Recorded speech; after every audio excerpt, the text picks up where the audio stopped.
Chapter 12 of Galactic Patrol by E. Smith. Chapter 12. Helmuth sat at his desk, thinking with all the coldly analytical precision of which he was capable. This Lensman was, in truth, a foeman worthy of his steel. The cosmic energy drive, developed by the science of a world which the Patrol did not know existed, was Boskonians' one great item of superiority. If the Patrol could be kept in ignorance of that drive, the struggle would be over in a year. The culture of the Iron Hand would be unchallenged throughout the galaxy. If, however, the Patrol did manage to learn the secret of power, to all intents and purposes unlimited, the war between the two cultures might well be prolonged indefinitely. This Lensman knew that secret, and was still at large. Of that he was all too certain. Therefore, the Lensman must be destroyed. And that brought up the lens. What was it? A peculiar bauble indeed, simple of ultimate quantitative analysis, but actually impossible of duplication, because of some subtlety of intra-atomic arrangement. Also, it was of peculiar and dire potentiality. Not a man of his force could even wear one. He had watched several of them die horribly in attempting to do so. It must account in some way for the outstanding ability of the Lensman, and it must tie in somehow, both with Aresia and with the thought screens. This lens was the one thing possessed by the Patrol which his own forces did not have. He must and would have it, for it was undoubtedly a powerful arm. Not to be compared, of course, with their own monopoly of cosmic energy. But that monopoly was now threatened, and seriously. That Lensman must be destroyed. But how? It was easy to say, comb Trenco, inch by inch. But doing it would prove a Herculean task. Suppose that the Lensman should again escape. In that volume of so fantastically distorted media, he had already escaped twice, in much clearer ether than Trenco's. However, if this information should never get back to Prime Base, little harm would be done. Ships could and would be thrown around the Solarian system in such numbers that not even a grain of dust meteorite could pass that screen without detection. Nothing whatever, would be allowed to enter that system until this whole affair had been settled. There were other patrol bases, of course, but with the Prime Base isolated, nothing really serious could happen. So much for the Lensman. Now about getting the secret of the lens. Again, how? There was something upon Aresia, and that something was connected in some way with the lens and with thought, possibly also with the new thought screens. Whatever it was, it had mental power. Of that there was no doubt. Out of the full sphere of space, what was the mathematical probability that the pilot of that death ship would have set, by accident, his course so exactly upon this planet? Vanishingly small. Treachery would not explain the facts. The pilot had been insane when he had laid the course. As an explanation, mental force alone seemed fantastic, but none other as yet presented itself as a possibility. Also, it was supported by the unbelievable, the absolutely definite refusal of Gildersleeve's normally fearless crew even to approach the planet. It would take an unheard-of mental force so to affect such crime-hardened veterans. Helmuth was not one to underestimate an enemy. Was there a man beneath that dome, save himself, of sufficient mental caliber to undertake the now necessary mission to Aresia? There was not. He himself had the finest mind on the planet. Else that other had disposed him long since, and had sat at the control desk himself. He was sublimely confident that no outside thought could break down his definitely opposed will. And besides, there were the thought screens, his own personal property as yet. Of no other will could he say the same. No other would he trust with those screens. Of all his force, he was the only one whom he could be sure of. Therefore, he would go himself. It has already been made clear that Helmuth was not a fool. No more was he a coward. If he himself could best of all his force do a thing, that thing he did, with the coldly ruthless efficiency that marked alike his every action and his every thought. How should he go? Should he accept that challenge and take Gildersleeve's rebellious crew of cutthroats to Eregia? No. In the event of an outcome short of complete success, it would not do to lose face before that band of ruffians. Moreover, the idea of such a crew going insane behind him was not one to be relished. He would go alone. "Walmark, come to the center," he ordered. When that worthy appeared, he went on. "Be seated, as this is a serious conference. I have watched with admiration and appreciation, as well as some mild amusement, the development of your lines of information, particularly those covering affairs which are most distinctly not your department. They are, however, efficient. You already know exactly what has happened." A definite statement, this, is nowise a question. "Yes, sir," Walmark said quietly. He was somewhat taken aback, but none at all abashed. "This is the reason you are here now. I thoroughly approve of you. I am leaving the planet for approximately 20 days, and you are the best man in the organization to take charge in my absence." "I suspected that you would be leaving, sir." "I know you did. But I am now informing you, merely to make sure that you develop no peculiar ideas in my absence, that there are at least a few things which you do not suspect at all. That safe, for instance," Helmuth said, nodding toward a peculiarly shimmering globe of force anchoring itself in air. "Even your highly efficient spy system has not been able to learn a thing about that." "No, sir, we have not, yet," he could not forbear adding. "Nor will you, with any skill or force known to man. But keep on trying, it amuses me. I know, you see, of all your attempts. But to get on, I now say, and for your own good I advise you to believe, that failure upon my part to return to this desk will prove highly unfortunate for you." "I believe that, sir. Any man of intelligence would make some such arrangement if he could.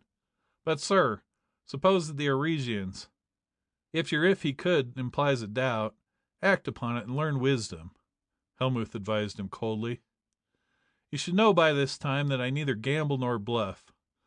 I have made arrangements to protect myself both from enemies, such as the Eregians and the Patrol, and from friends, such as ambitious youngsters who are making arrangements to supplant me. If I were not entirely confident of getting back here safely, my dear Walmark, I would not go." "You misunderstood me, sir. Really, I have no idea of supplanting you." "Not until you get a good opportunity, you mean. I understand you thoroughly, and as I have said before, I approve of you. Go ahead with all your plans. I have kept at least one lap ahead of you so far, and if the time should ever come when I can no longer do so, I shall no longer be fit to speak for Boskoni. You understand, of course, that the most important matter now in work is the search for the Lensmen, of which the combing of Trenco and the screening of the Solarian system are only two phases." "Yes, sir." "Very well. I can, I think, leave matters in your hands. If anything really serious comes up, such as a development in the Lensman case, let me know at once. Otherwise, do not call me. Take the desk." Helmuth strode away. He was whisked to the spaceport, where his special speedster awaited him. For him the trip to Eregia was neither long nor tedious. The little racer was fully automatic, and as it tore through space he worked as coolly and efficiently as he was wont to do at his desk. Indeed, more so, for here he could concentrate without interruption. Many were the matters he planned, and the decisions he made, the while his portfolio of notes grew thicker and thicker. As he neared his destination he put away his work, actuated his special mechanisms, and waited. When the speedster struck the barrier and stopped, Helmuth wore a faint, hard smile, but that smile disappeared with a snap, as a thought crashed into his supposedly shielded brain. "You are surprised that your thought screens are not effective." The thought was coldly contemptuous. "Wherever, think you, originated those screens? We did not foresee your theft of them from Valantia. But think you that we would allow you to remain at large, a thing which we could not neutralize? No, fool! Once and for all, that Eregia does not want and will not tolerate uninvited visitors. Your presence is particularly distasteful, representing, as you do, a despotic, degrading, and anti-social culture. Evil and good are, of course, purely relative, so it cannot be said in absolute terms that your culture is evil. It is, however, based upon greed, hatred, corruption, violence, and fear. Justice it does not recognize, nor mercy, nor truth, except as a scientific utility. It is basically opposed to liberty. Now liberty, of person, of thought, of action, is the basis and the goal of civilization to which you are opposed, and with which any really philosophical mind must find itself in accord. Inflated overweeningly by your warped and perverted ideas, by your momentary success in dominating your handful of minions, tied to you by bonds of greed, of passion, and of crime, you come here to wrest from us the secret of the lens, from us, who were already an ancient race when the remotest ancestors of your own were still wriggling in their planet's primordial slime. You consider yourself cold, hard, ruthless. Comparatively, you are weak, soft, tender as a child unborn. That you may learn and appreciate that fact is one reason why you are living at this present moment. Your lesson will now begin. Then Helmuth, starkly rigid, unable to move a muscle, felt delicate probes enter his brain. One at a time they pierced his innermost being, each to a definitely selected center. It seemed that each thrust carried with it the ultimate measure of exquisitely poignant anguish, possible of endurance. But each successive needle carried with it an even more keenly unbearable thrill of agony. Helmuth was not calm and cold now. He would have screamed in wild abandon, but even that relief was denied him. He could not even scream. All he could do was sit there and suffer. Then he began to see things. There, actually materializing in the empty air of the speedster, he saw an endless procession, things he had done, either in person or by proxy, both during his ascent in his present high place in the pirates' organization, and since the attainment of that place.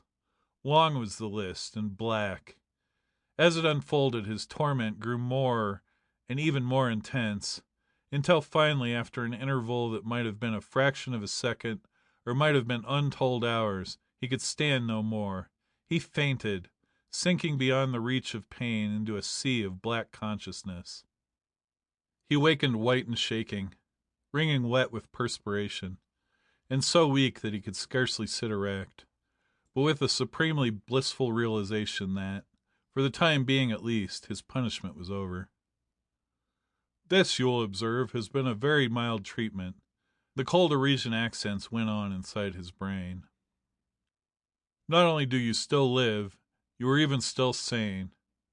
We now come to the second reason why you have not been destroyed.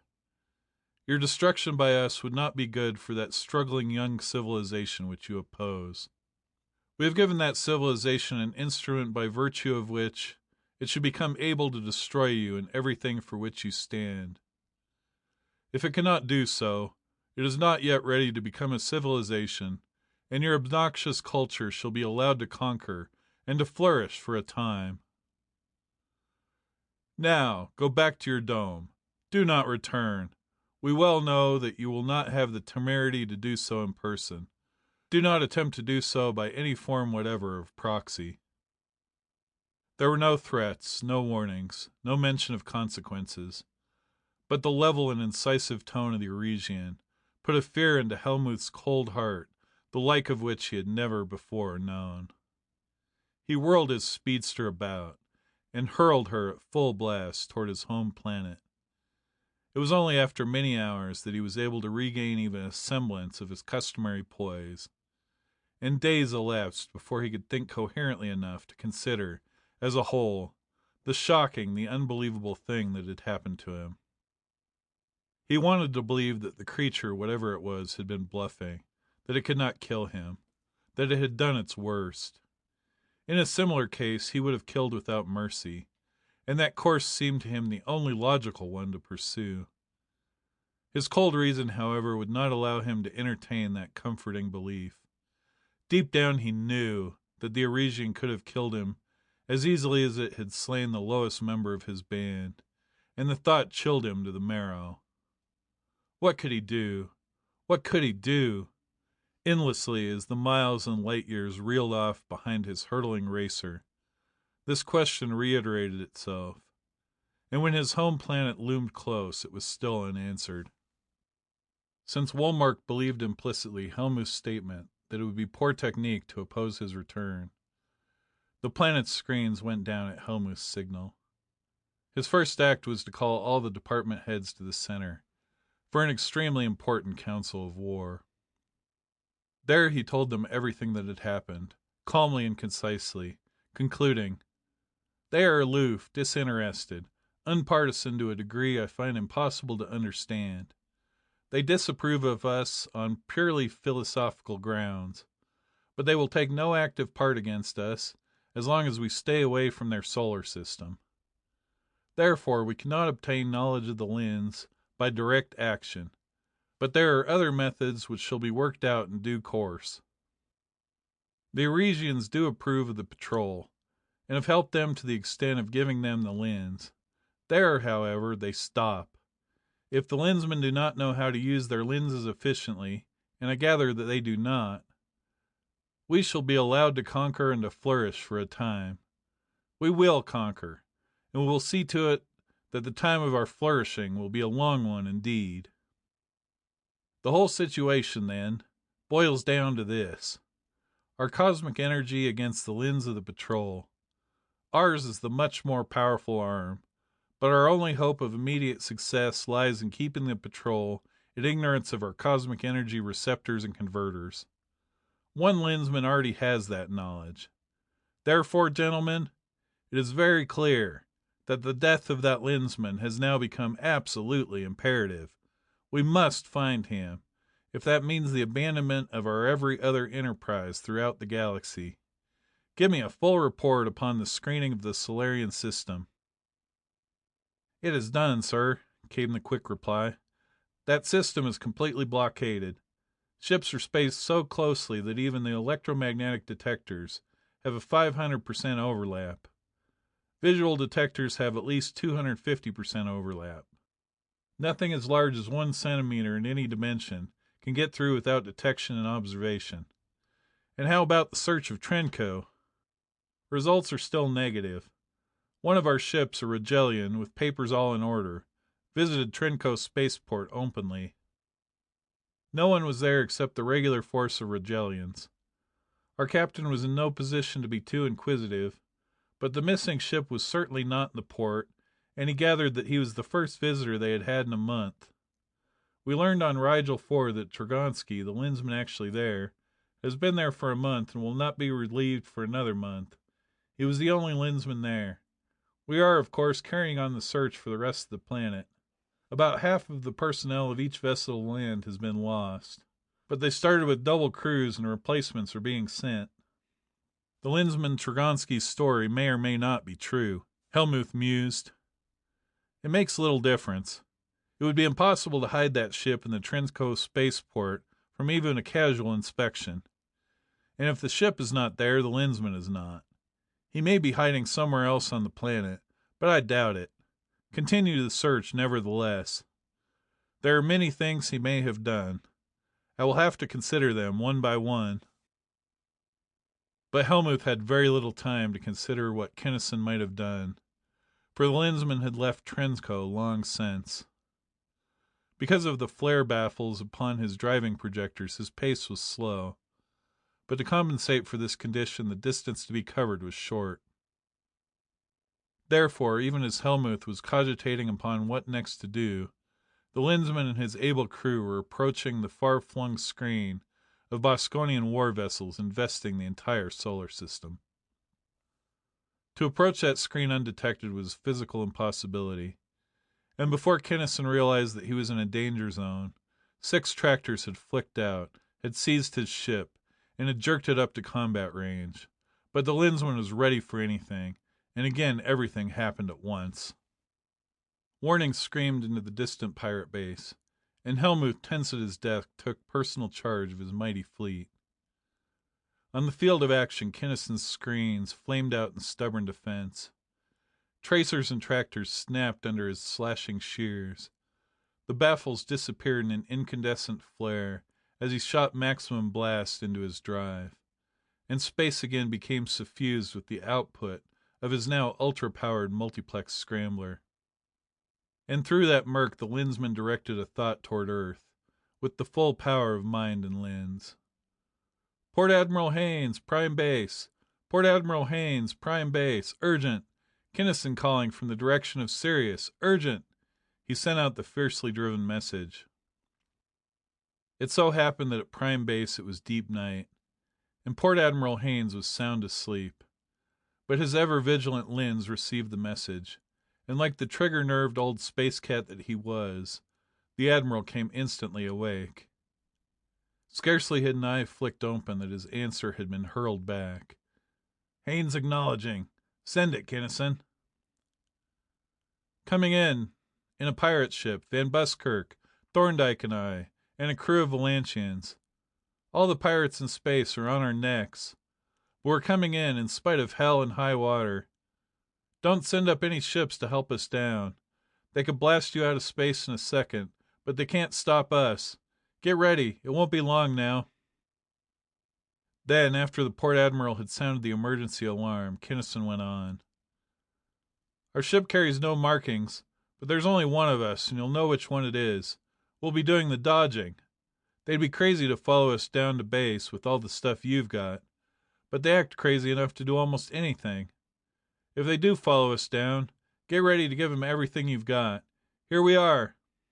Pursued and pursuers had touched the outermost fringe of the stratosphere, and slowed down to optical visibility by even that highly rarefied atmosphere, the battle raged in incandescent splendor. One ship was spinning, twisting, looping, gyrating, jumping, and darting hither and thither, performing every weird maneuver that the fertile and agile mind of the Lensman could improvise to shake off the horde of attackers. The pirates, on the other hand, were desperately determined that whatever the cost, the Lensmen should not land. Tractors would not hold, and the inertialess ship could not be rammed. Therefore their strategy was that which had worked so successfully 4 times before in similar case, to englobe the ship completely and thus beam her down. And while attempting this englobement they so massed their forces as to drive the Lensman's vessel as far as possible away from the grim and tremendously powerful fortifications of the patrol's prime base, almost directly below them. But those 4 other patrolman pirate ships which the pirates had recaptured had not been driven by Lensmen. And in this ship Kinnison, the Lensman, was now calling upon his every resource of instantaneous nervous reaction, of brilliant brain and of lightning hand, to avoid that fatal trap. And avoid it he did, by series after series of fantastic maneuvers, never set down in any manual of space combat. Powerful as were the weapons of prime base, in that thick atmosphere their effective range was less than 50 miles. Therefore the gunners, idle at their controls, and the officers of the super dreadnoughts, chained by definite orders to the ground, fumed and swore as powerless to help their battling fellows. They stood by and watched in their plates the furious engagement so high overhead. But slowly, so slowly, Kinnison won his way downward, keeping as close over base as he could without being englobed. Finally he managed to get within range of the gigantic projectors of the patrol. Only the heaviest of the fixed-mount guns could reach that mad whirlpool of ships, but each one of them raved out against the same spot at precisely the same instant. In the inferno which that spot instantly became, not even a full-driven wall shield could endure, and a vast hole yawned where pirate ships had been. The beams flicked off, and timed by his lens, Kinnison shot his ship through that hole before it could be closed, and arrowed downward toward base at maximum blast. Ship after ship of the pirate horde followed him down in madly suicidal last attempts to blast him out, down toward the terrific armament of the base. Prime Base itself, the most dreaded, the most heavily armed, the most impregnable fortress of the Galactic Patrol. Nothing afloat could even threaten that citadel. The overbold attackers simply disappeared in brief flashes of coruscant vapor. Kinnison flashed aground in a free landing and called his commander. "Did any of the other boys beat us in, sir?" he asked. "No, sir," came the curt response. Congratulations, felicitations, and celebration would come later. He was now the port admiral receiving an official report. "Then, sir, I have the honor to report that the expedition has succeeded." And he could not help adding informally, youthfully exultant at the success of his first real mission, "We've brought home the bacon." End of chapter 12.